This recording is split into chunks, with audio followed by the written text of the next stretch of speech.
Thank everybody for actually welcoming me here to this wonderful stage because, like many folks have said so far, they found out through the Facebook page that the theme was about masks, and I actually found out when I was like sitting right there 5 minutes after the show started. So I was really excited to like really just come and like show and prove that I can like hang.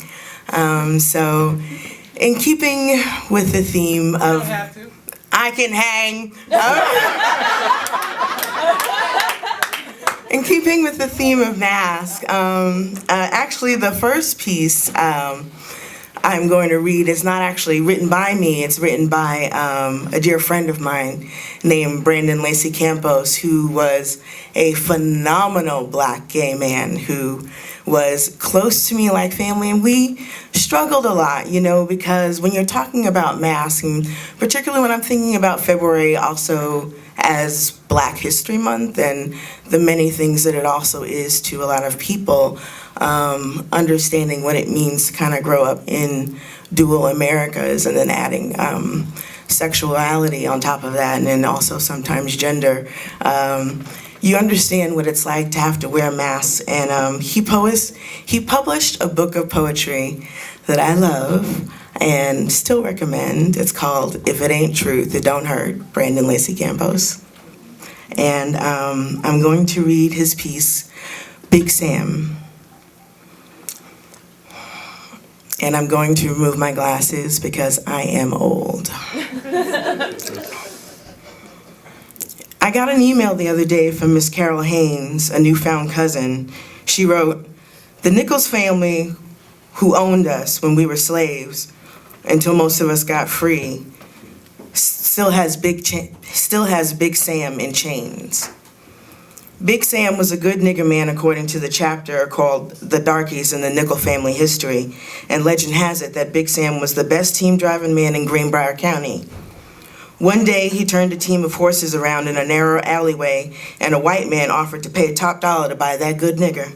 And I wonder if Big Sam looked at that white man and thought, it would be so easy to kill him, to turn loose this team and run over, pound his white skin into the dirty stone of this street, turn the horses in circle after circle until his pale pink skin is dark, but not like mine.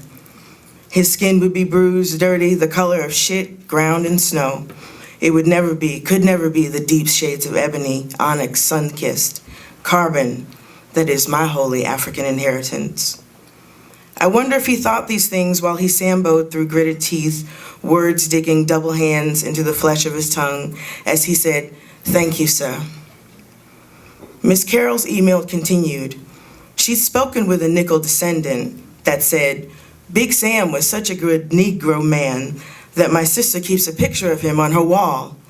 And I wonder if Big Sam's ghost looks out at that photo, his spirit raging at 150 years of hanging, swinging by an invisible noose, watching television and screaming at the Gen 6, that professor at Columbia, that pickup truck in Alabama, and all those nooses visible and invisible hanging around the necks of his people, his children, his familial diaspora.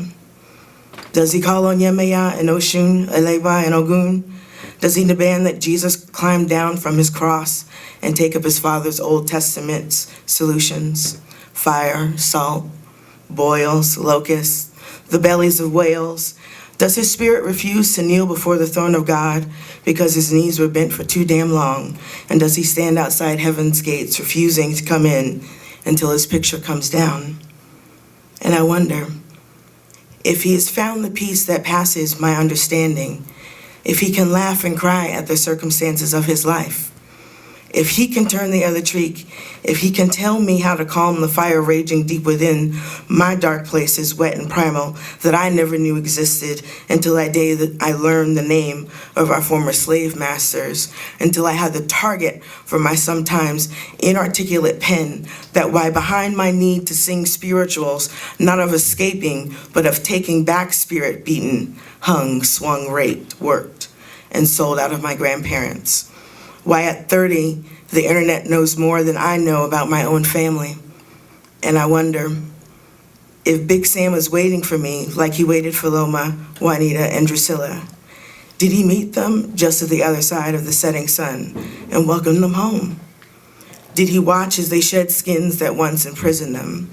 Did he hold them as they silhouetted and hollered, tore at their throats to release their pain and joy, their fear and confusion?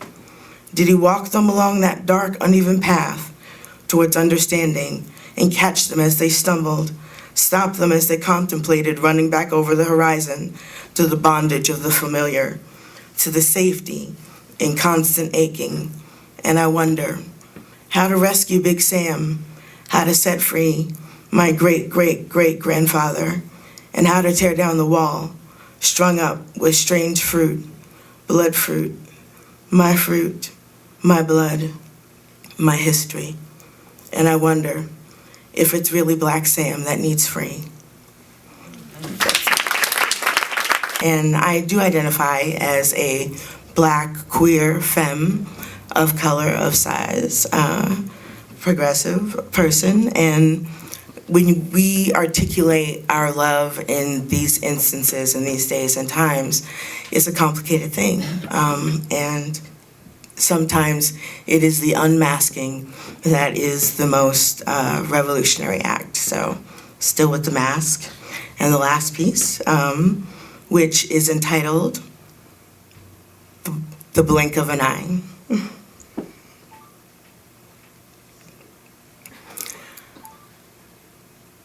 I am so in love with you. I can sense you before you enter a room, or even the rooms of my mind if I'm reaching out to you by phone. You catch me staring often. I know it's unnerving, but I just can't stop marveling at how sincerely you show me how much you love me in every movement, every glance, every thought.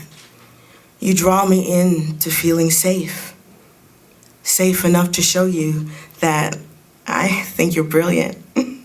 And I've had a crush. Such a tiny word. I mean, does crush really carry the Shakespearean level of angst and unrequited love that I've been carrying around for I'm not sure. But I felt that way for a time, and seeing it reflected back to me in every movement, every glance, every thought is captivating. It happens in a second, and every tiny millisecond that follows after again and again. And once you accept the knowledge that you are now living in an entirely different atmosphere, it's still nice to take in. And I don't want to miss a moment of my hands in your hair as I hold you close. I see you at home in me, and your name on my breath. Kazembe is all the home I need. Good night.